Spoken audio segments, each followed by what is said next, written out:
Investigation isn't about having a gut feeling. It is the disciplined application of the intellect, separating truth from the veneer of possibility by systematically eliminating the impossible.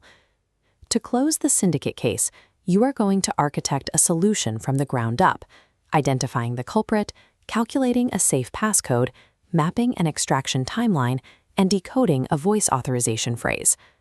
You will need to track multiple variables at once. Take a moment now to grab a pen and paper and draw a blank 4x3 logic grid with columns for suspect, vehicle, and location. As we begin, honor the golden rule of the gym: accuracy before speed, grace before pace. If you hit a wall, give yourself the permission to simply stop, rest, and come back to this when your mind is fresh. This mission is more than a game. It is a framework for cognitive rehabilitation, proving that even after a neurological event or extreme burnout, your brain can rebuild the pathways for complex mental synthesis. We begin with a list of 4 intercepted names. At first glance, they look like gibberish, a classic Syndicate tactic to protect their local handlers.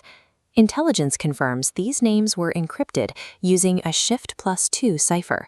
To pull the truth out of the static, we have to apply the inverse logic, a Shift-2 deduction. If the encrypted letter is C, we count back 2 spots in the alphabet to find A. If we see an E, it becomes C. By applying this rule to all 4 names, the suspects are revealed: Dane, Faye, Cole, and Blair. This exercise in inverse translation forces your pattern recognition pathways to filter out visual noise and lock on to a specific targeted rule. Now we use our intercepted field reports to populate the grid. In a high-stakes investigation, the master relies on the grid, not the gut. We only mark what we can verify. We know the suspect staying at the motel arrived in a coupe. However, field reports confirm Blair is not driving the coupe or the truck. For a structure called modus tollens, we can verify that Blair is not at the motel. We continue the elimination. Faye is confirmed at the cabin. Since Dane drives the sedan, he cannot be the occupant of the motel. Reports also state Dane isn't at the warehouse, which leaves him only one location, the docks. This leaves the motel exclusively for Cole and the warehouse for Blair. Our culprit, Blair, is hiding the stolen files at the warehouse. To recover them, we must unlock a secure safe by combining the numerical data from Blair's location and vehicle. The warehouse is designated as safe house number 4, and Blair's vehicle, the van, is identified with plate number 80. Multiplying 4 by 80 gives us the passcode, 320. Training yourself to rely on these hard negative constraints protects you from the errors of confirmation bias, whether you are balancing medical bills or navigating complex insurance claims. The files are in hand, but the case isn't over. We need to set an ambush for the Syndicate's regional handler, the Ghost, before he can extract our culprit. We establish our first anchor point at sunset. The Ghost begins his route at precisely 2000 or 8 p.m. Intercepted comms place the Ghost at the docks for a payoff exactly 75 minutes after sunset. This sets a hard timestamp of 21:15. By working backward 30 minutes from that payoff, we find the exact time he departed from his vehicle swap, 20:45. Finally, adding the 45-minute drive from the docks to the warehouse brings us to the rendezvous time. The ambush must be set for 2200 or 10 p.m. Forcing the brain to calculate variables out of sequence like this trains the numeric logic pathways you need to manage overlapping schedules without depleting your cognitive bandwidth. The handler is in custody, but the most sensitive data is on an encrypted drive. It requires a voice authorization phrase hidden behind the code 1126, 1130, and 1131. This is a book cipher, a form of steganography where a common document hides a message.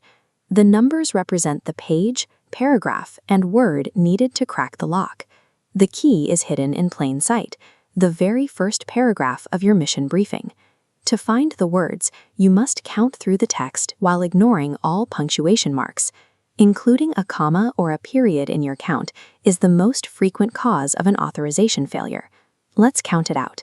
The 26th word is the 30th is master, and the 31st word completes the phrase eliminates. This targeted extraction sweep is a vital skill. Practicing it ensures that when you are faced with dense bureaucratic jargon, you can find the critical dates and facts you need in seconds. The master eliminates. Access is granted. The Syndicate file is officially closed.